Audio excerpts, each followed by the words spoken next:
only 700 new houses, but the annexation areas that look like they're going to go through. I'd like there to be a question on the survey that states, given your knowledge, if we are to educate and engage people, that we are going to be adding at least one trip per house. Are you okay with adding these annexation areas and working through those impacts? It's another question to ask them if they're okay with the annexations as proposed. But these are the things I hear from the community all the time. They understand the traffic's bad and will do well where they go to work every day. They're fully aware of that, but they also are aware that we have a contribution to the problem.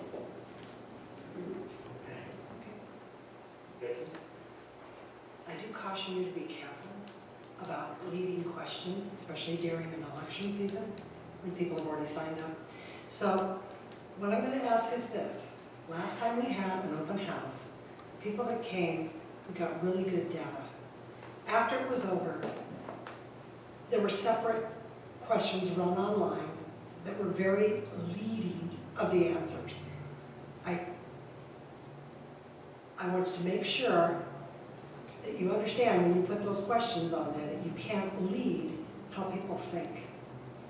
Because stating there's going to be annexations or stating there's going to be 700 homes is not how it is. It could be 10 years. It could be never. So be careful when writing those down because they're meant to inflame and they're meant politically, and I don't want them on there. Real quick, I'm going to respond to both of these if I can, because this is we're kind of going off the segue. What I'm going to say is that the trips and the information presented here is what is approved in the 2015 comp plan. There'll be no editorial besides that. I understand what you're asking, council member. We actually looked at the budget's this and they put in this much, or we have this many trips and this many more trips. Those questions got very difficult because you have to have the education first before you ask those questions. You have to understand the underlying amount of trips. I'm just going to respectfully say I don't think I can create a question like that. And to comment on yours, what we plan to do is all the information we have, based on the 2015 comp plan, factual, posted online, we will follow up with a survey monkey. And I just didn't know if we could type stuff, and we will find out, and we will try to be as transparent and educational as possible. But just asking, basically, making the education component that adding more growth to our city will probably not make your traffic better. Right? It's a factual statement, not a political statement, but probably empirically proven in any community that's ever grown, ever. There's a difference between facts and assertions. And that also, that we have the choice whether or not we add a certain amount of housing over time and add to that impact or not. That is a choice we make. Understood. Okay, all right. More. That is true if you add households, but you also get more transit and get more additional help with dollars and credits. Thank you. Are there any more questions I can answer about the open house? Thank you, Boyd. Why don't you move on to Main Street and Big Rock Ballfield? Okay, let me make these very brief. Main Street, you'll notice that the PSC conversion is completed. I'll tell you right now, people were very patient with the outages. We actually completed a day ahead of schedule, which to us is a big deal. Internet communications, that system is basically ready to go with conversions. There were some issues related to the energizing system that caused us some downtime earlier in the week or last week, and we apologize for that downtime. We're looking into that to see if that can be minimized in the future.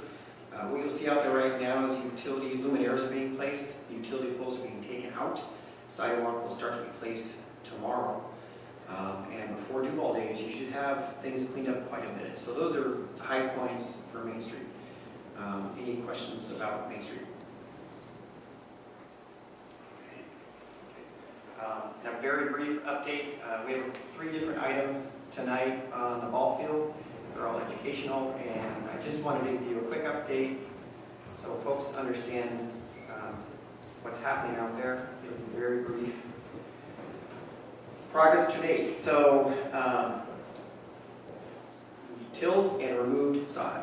You'll see further on in the presentation, it's a very brief presentation, that some of this work, all this work is weather dependent. So what you see in the upper corner is what it looked like before. What you see down in the lower main screen is they have stripped the entire surface, they have stockpiled it, they actually have to wait for the sod to drain.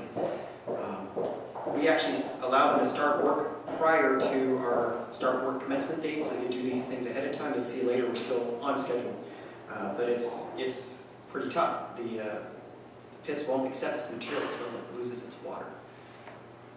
Schedule. We are on schedule.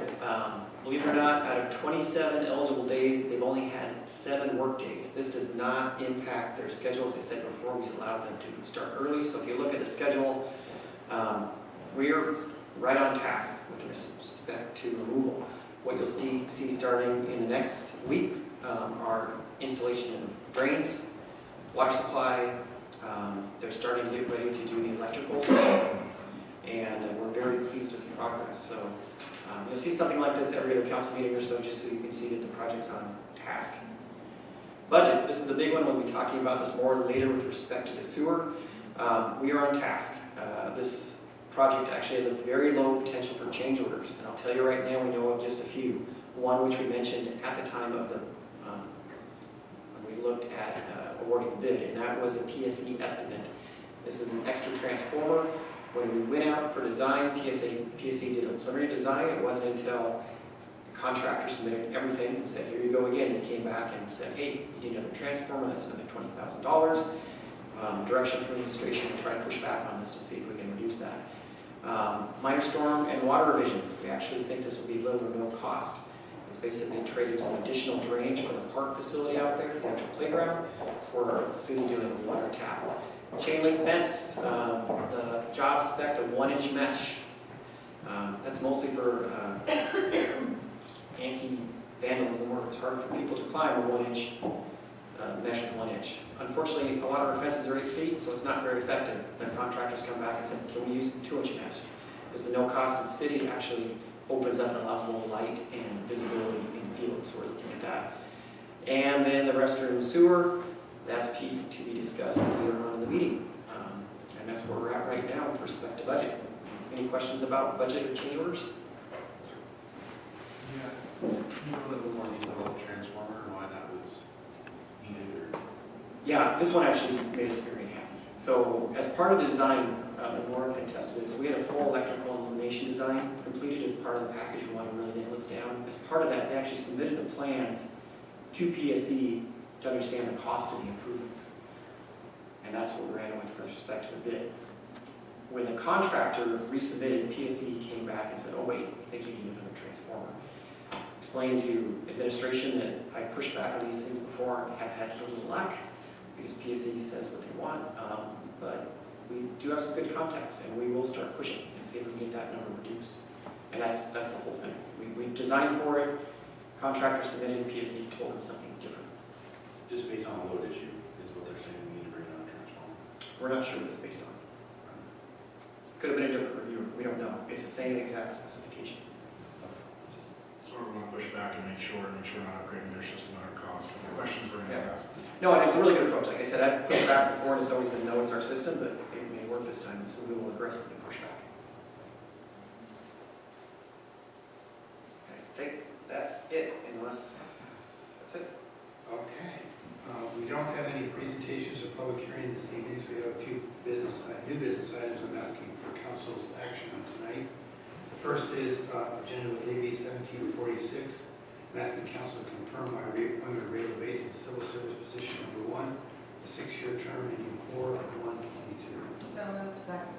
Okay, just to let folks know, I doubt Mr. LeBay, Principal LeBay at the high school will actually fulfill this term in talking with the police department, but we wanted to at least meet and get through this process anyway. Any discussions or questions? Seeing none, all those in favor? Aye. All those opposed? All right, motion carries. Next item I am asking council for a decision on is agenda bill AB 1747. Approve and authorize myself to sign a contract with the lowest qualified bidder for citywide copier and printer equipment and services not to exceed amount of $75,000 for 48 months. So moved. Second. Mr. Morton, do you have anything you want to add to this? Because there was a change in the amount. So yeah, so you did get a comprehensive staff report and hopefully you got the bid documents and proposals. The preferred contractor from IT standpoint was a company called POA. Initially, their bid was their final bid. They very recently, I mean, as in the last day, reconsidered, and now it looks like their offer will be better in the long run, in the short run for the city.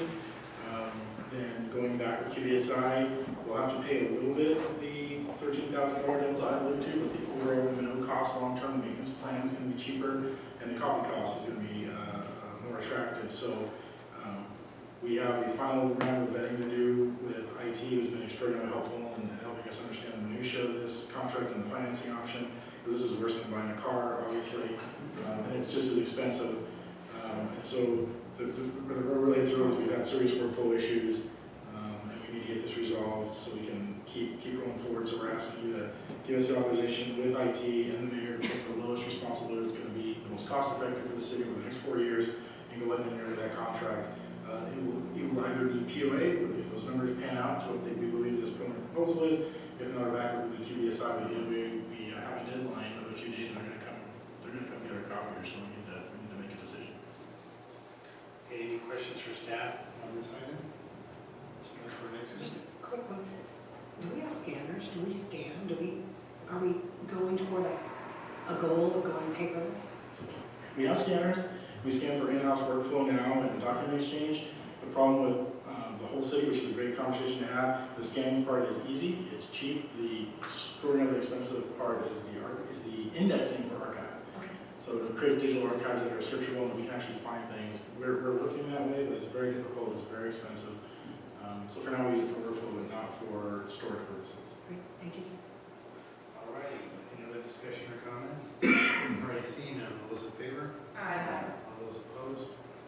All right, motion carries. Next item up, again, asking council for decision on, and I'll explain in just a moment, is agenda AB 1748, approve and authorize myself to sign an employment agreement with Lindsay Vaughn for the finance director position. So moved. Second. Okay, the reason I'm bringing this forward now is I believe the administrator forwarded out the information ahead of time to everybody, is that Lindsay's first day is next Monday. So we can't unfortunately bring her in to work until we have an agreement with her. And so I didn't want to wait till June because of the number of issues I'm trying to get completed and deadlines. Lindsay has been kind enough to come in last Thursday and Friday all day, and she's actually kind enough to leave her current position early to be able to come out and help us out. So I think she's a great asset. I thank Councilmembers Hope and Dr. Lander for the interview process. I thought it was very robust. We had some phenomenal candidates in supply, and it really came down to the end between two candidates. It was a tough choice. And it came down to experience at this point. So I think we made the right choice, and I will hope the council will support it. So any questions for staff or myself on this one?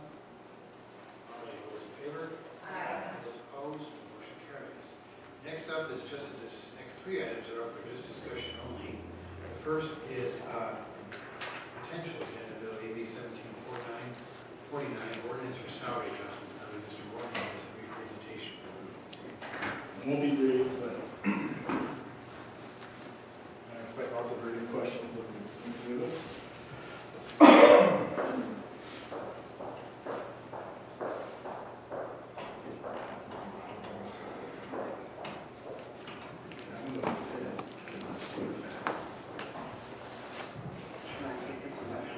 Okay.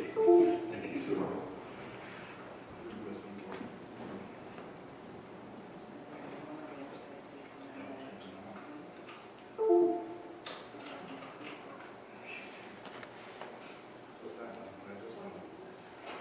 What's this one for? I think that's for the,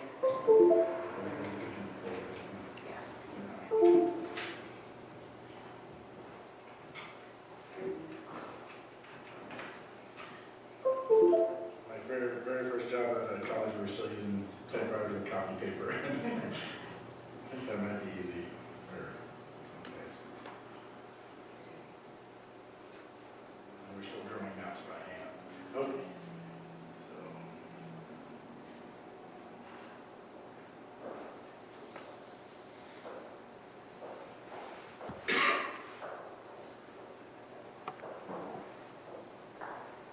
So why are we here tonight? So we're here tonight to talk about the initial portion of the salary survey findings. What drove this was just the initial partial release of this. Was again, I still stand by our earlier agreement, but now we need to schedule a budget workshop to roll this out to council and spend half a day every day going through this line by line, bit by bit. But what's in essence happening is we've got two pieces that are going to fall outside the collective bargaining agreement. One specifically, the union collective bargaining agreement, CBA, affected, allowed us to consider this change that would in essence raise the starting wage of the maintenance worker level 1. I'm not being facetious when I say as of now, you can go to Quiznos and Kirkland and make more money as a delivery driver than a starting wage without tips, than starting at minimum 1. So we've got some challenges there. We need to recognize that low wage. The reason being, the rationale being, we've had, collectively, we've had filled positions for 10 months. We've had 2 candidates, and Lloyd, on this case, let me please jump up. We have 2 candidates come and leave very relatively shortly for other opportunities because of our starting wage. More importantly, we've had to reject just tons and tons of candidates because of being non-qualified, or because we negotiate, we get close, we're going to hire someone, they find out the starting wage, and they choose to take a pass. So we've had a very difficult time, and it's really to a point where it's got a very real impact on the ability for us to not just take care of the day-to-day business operations, but we're really had an emphasis on all the maintenance programs, directional flushing, all the things that valve exercise, all the things we talk about that we have staff in-house to do. And the second component to that is looking at the senior staff model, again, non-initiated in the CBA, and we're discussing tonight. So overview of the process. When I came on, within a few months, we said, hey, we are obligated by the collective bargaining agreement to do a salary survey. What are we going to do? And I came with a proposal to you at a council meeting, very detailed proposal, and said, I think we can handle this in-house rather than spend several $1,000s. This is the approach. So we use some very basic labor market economic principles. Our internal labor market and external labor market, well, those are not pure economic definitions in the terms of any of you are in the audience or here are students of economics. What they are is, if you recall, our internal labor market was similar cities of similar size, with similar budgets, with similar GDP, if you will, again, who's using that term, with similar economic conditions, populations, FTE counts, all those things. And if we look at apples to apples in cities, you know, those line up that nicely, what are those cities doing? What are other cities of the AWC benchmark? I think it's 7,500 to 10,000. What are they doing? How are they compensating? And then, of course, we looked at our external labor market factors, which we said were cities that we know empirically that we compete with every day for employees. We see it over and over again. We see the competition. And we took those with some other market rate comparables we did. The baseline of information we used was the budgets. I reviewed every budget from our ILM and ALM cities, and I did that to look at job descriptions to make sure we're comparing similar jobs to similar jobs. I looked at the AWC data, which tells us 2 things. It also has job descriptions on a more generic level, but it gives them job codes, and they also compile salary data based on city population, average highs, average lows. So if you recall, I talked about the cycles that have been flowing in the compensation market, and we try to find that mean. And then I looked at how they fund their FTEs. Just because they have certain FTEs, how are they funding them? Are they Burlington, where they're the highest sales tax city in the state? We could use them but as an example. Or are they all billed out to, I know cities that completely and erroneously bill entire employees out to, say, the sewer or the water fund, which isn't one where they have any money available. We don't do that, but I want to get to that granular to say, how can we really compare what does it mean for Duval? This is not, and I got the warning today, this was not to be technocracy. You guys don't have the slide showing all the data, we have to give you everything. What I did was take my last half-year ICMA credential manager requirement. I have a 40-year professional requirement area to maintain my ICMA manager credential. Took about 20, 25 hours of that last year and a full 40 this year. And I've done research back to my MPA program. We did basic labor economics. Councilman Walker might be the most current on that, so they believe he is an MPA program. Dusted off that work I'd done in those theories, updated with some more current reading on things that have been done. And then, of course, at the bottom, very germane, of course, as I mentioned to us, looked at the salary and benefit surveys for 2015 and 2016, which is the most current data, and then reviewed all the municipal budgets for the city of Monroe, North Bend, Carnation, Issaquah, Valpo, Woodinville, and Snoqualmie, and then reviewed the job classifications from AWC, which are the big conglomerates, which are 2015, 2016, and then the same cities. Looked at all that data to try to get something that was meaningful for us to talk about. So I'm bringing 3 approaches to you tonight as a staff approach that I'd like to see you guys consider taking action on. First priority, I believe, is to consider the M1, Maintenance 1, Maintenance 2, and Public Works Supervisor as a priority adjustment. In other words, have us move forward. I'll show you the spreadsheets. We'll talk through numbers. Come back with some clarity. We're going to go back and work on an ordinance or give us direction on what you feel so we can move forward with that. I think it addresses our inability right now to hire. I think we're spending a lot of money on advertising, interviewing, trying to recruit to just be turned down flat. And we're getting tons of applicants that are not qualified or they're turning us down. Similarly, I think we have a real disparity that's coming to a head and that's overdue and it's creating issues. I want to talk about considering the senior staff pay man. I want to talk about as a priority adjustment. Conversely, consider either or both as 2018 budget considerations. If that makes you feel more comfortable. I think the M1 would be more simple to deal with and dispose of. Still want to get some solid direction. I think staff would like some solid. As a manager, I would like some solid direction on filling on the senior staff. I'm going to blame myself. And suggest maybe an ordinance comes forward that you approve, you understand the metrics, you understand what we're doing, but it becomes effective in January 2018, right after week, so it's part of the budget process. So you can see it in the works, but will become effective January 1, 2018. As we talk about pay, it's got to accomplish 7 objectives. It's got to be fair to the community. That's one of the first things we have to do. And it's a great book, I'm sure you've all read it. I brought it tonight. If you haven't read The Price of Government, it's fantastic. I apologize, I'm trying to be parochial. But if you haven't read it, you can pass that on. You guys should really take a look at that and think about getting a copy. And what fairness to the community is good. You guys get to set the price of government. That's one of your goals here in local government. You get to set the price for government. And basically, what that's defined as is the amount of purchasing power the community is willing to commit to its government. At what point does the community say enough? And that usually is a self-regulating cycle. When things are going good and things are happy, we're not overtaxing and services are being performed, we have some sort of equilibrium. I don't believe in equilibrium, but we have some sort of equilibrium. When things are not, why aren't you fixing our roads? Why aren't you increasing our schools? Just generic examples. Why aren't you addressing the community center need? Why don't we have senior care? Whatever those issues are.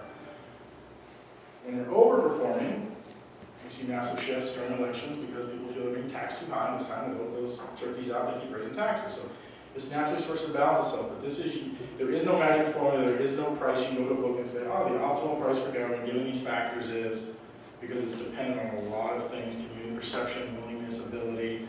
So it's not as easy as just picking a number off the shelf. There is no magic number. I would write a magic number. Also, compensation, pay, and we're just talking about pay because we're not doing anything with benefits yet. That is still so unsettled. All we know as of today is that Health First is going away, and Health First 250 is the next best plan. It comes at a cost savings. I haven't been to the CBA table. I don't know anything else. All I know is that's the next best plan that's going to be offered next year. So we have to be fair to the employee in our wage.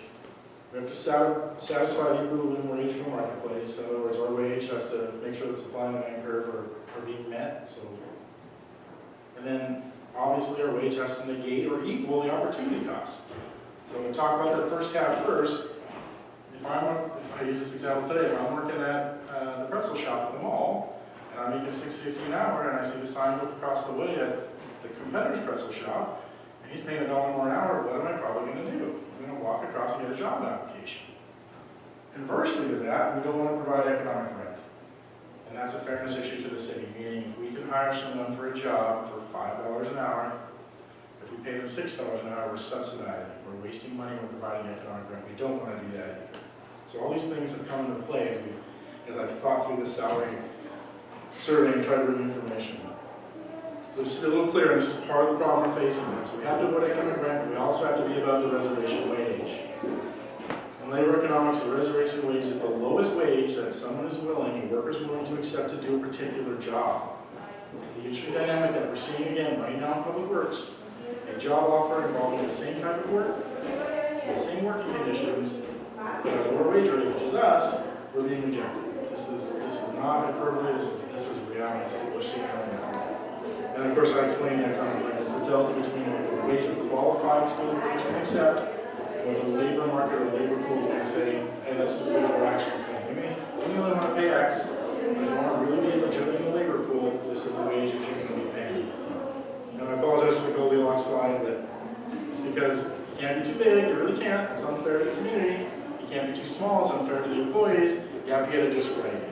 hard to get it just right. Another thing wages have to do is they have to meet the opportunity cost, and this is employee's choice. Something we deal with all the time. There's the old adage, I think some people, everyone's replaceable. To an extent, people are replaceable. In a small town where we have multiple hats and great depth of experience, we demand a lot out of people in performance, we've created people with vast skill sets.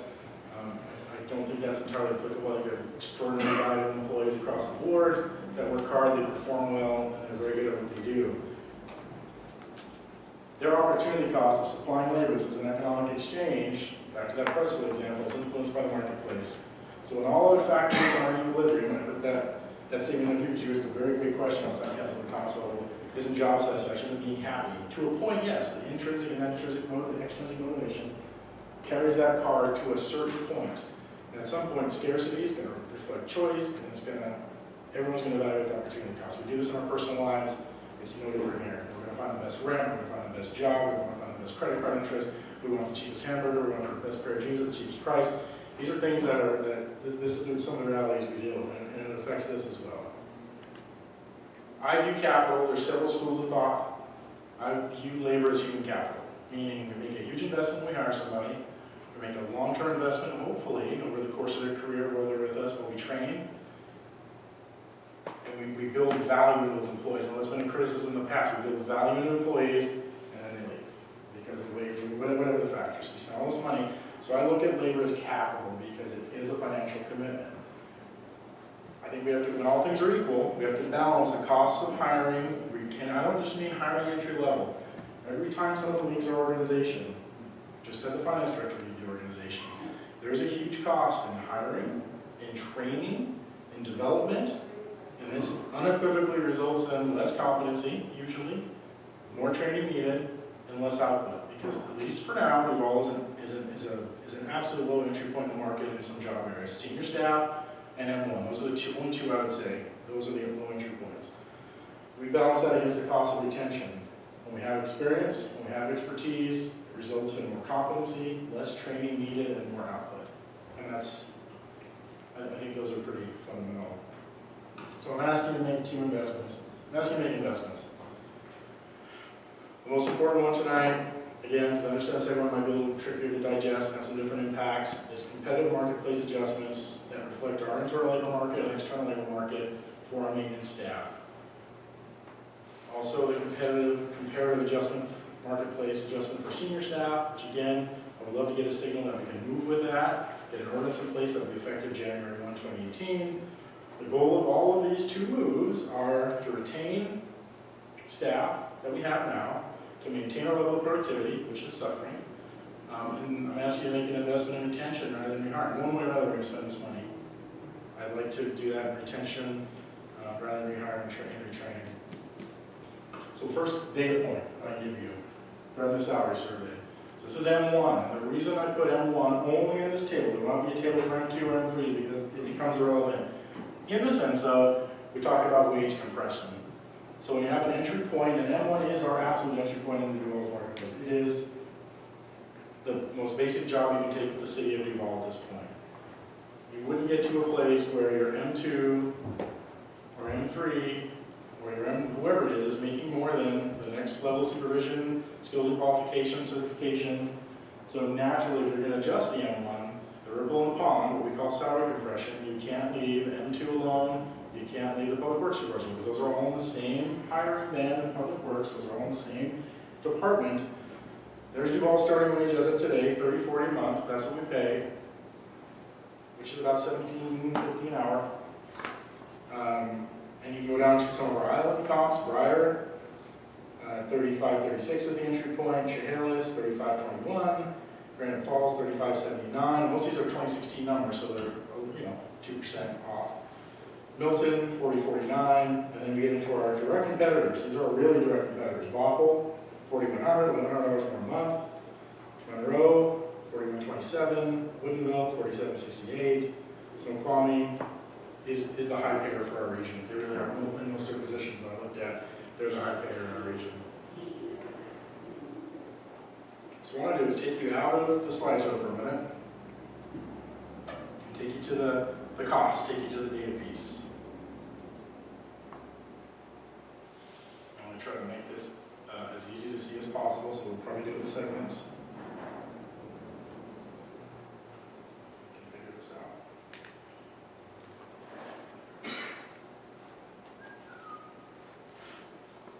So, because we've got, this is an easy decision for this year, in theory, because we've got, again, that aggregate 10 months of unfilled positions, vacant positions.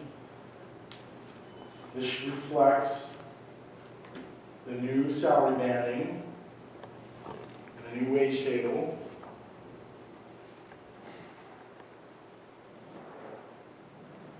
Results in a cumulative net impact to the general fund this year of $2,500.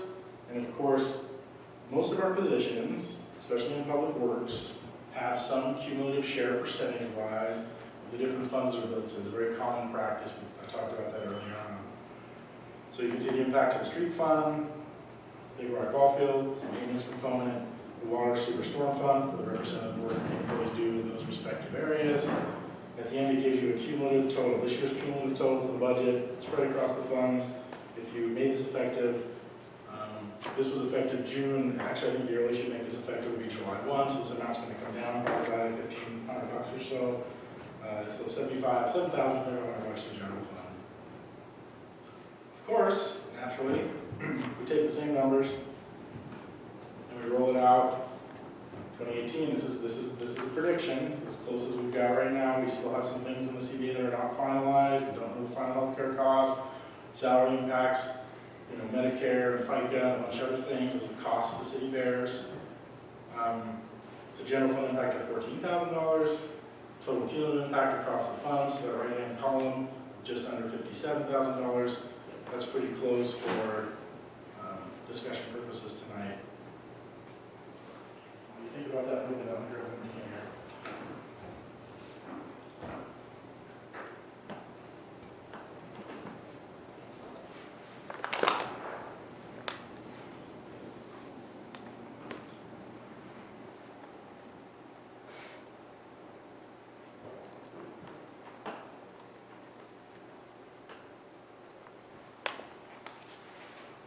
So Boyd, when Matthew's doing it, let me ask the question about M1 step B. That's the one that has the largest financial impact. Is it because the current position is vacated right now and it would be somebody starting off at the new wage scale and the impact that way? That's a great question, because the majority of our staff already maxed out. They'll see a 2% increase in pay, or whatever the number is Mr. Morton has on his plot. Sorry about that. The majority of our staff are already maxed out. They're at the top pay grade. They won't see an increase in salary much more than 2 or 4%, whatever the number is Mr. Morton has. It's down what it really does, though, if I can actually operate, Laura said this is a touch screen. What it really does is it increases the entry level pay. So if you look at column G, there's a 5% increase for staff. So most of the staff will see that. For entry level, we go from offering $17.50 up to $25. And I'll tell you, Mr. Morton kind of hit the nail on the head. It isn't that people aren't excited to come work here, but when we advertise, we show the range for an M1 is between 17 and 27. That's what we have to show. That's your range when you come in. But you start at the low range. So they show up, they're all excited, and they say, well, what's the starting pay? Is it 27 or what? And we say, no, we start at 17. So what it does is it increases the entry level steps. That's what I was looking for, thank you. I didn't realize it was at the bottom. So back to my discussion about what we call salary compression and why you band these three together. If you reset the starting wage and want to propose that 25, on who's looking at what screen, what we've done is that there's a peculiarity, as you guys are already familiar with, in the current salary ordinance and pay schedule. You have no consistency right now between step increases. You have some people making 2%, in a step year, some making 7 or 8%. So what we did was reband this back to what the industry standard is. Don't know why it's a standard, it's what everyone uses, more or less, is 2.5%. So if you start the new green wage gentleman proposed, it's 2.5%, 2.5% to that, picks up 2.5%, 2.5%, 2.5%, 2.5%, 2.5%, 2.5%. The reason that becomes reality is if you just did that and leave these alone, you've got your M1s at your high scale making more than your public works supervisor. There is no incentive to train or grow. And this also provides a logical career path entry point. You come as an M1. If you're here for 15 years, you're here for a career. You know, hopefully work through the cycle. You have a growth path, a reason to stay here. You understand what a career looks like. You invest in us, we invest in you, and there's that exchange. So I'm going to pull out of this for a minute.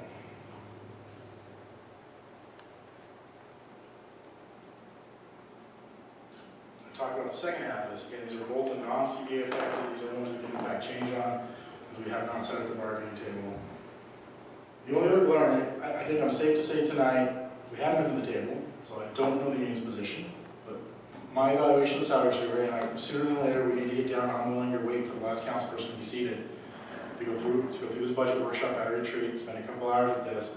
I don't see any other jobs that are out of comparison enough that are going to necessitate a positive change in the next fiscal year or two.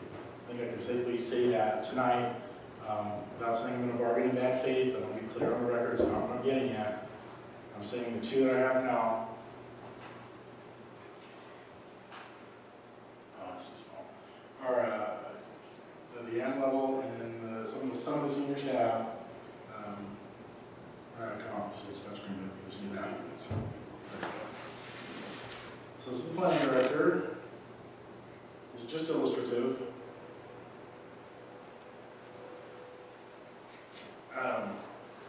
These are realities of the marketplace, and I hope I'm not embarrassing anyone here tonight. So that's our wage at the high point. And I've taken the other high points. These are the high wages. This is the higher of the wage table. This is the top step that's currently in place now. Point of reference, I'm not trying to be emotional, I'm just pointing out, Monroe's a new planning director, who was trained by our planning director and has half the experience, comes in at a much different wage. So I want to have a reality of what the marketplace is doing right now. And the fairness issue as we talk about how we compensate our employees. And I'm going to move down, show one more example. Police chief.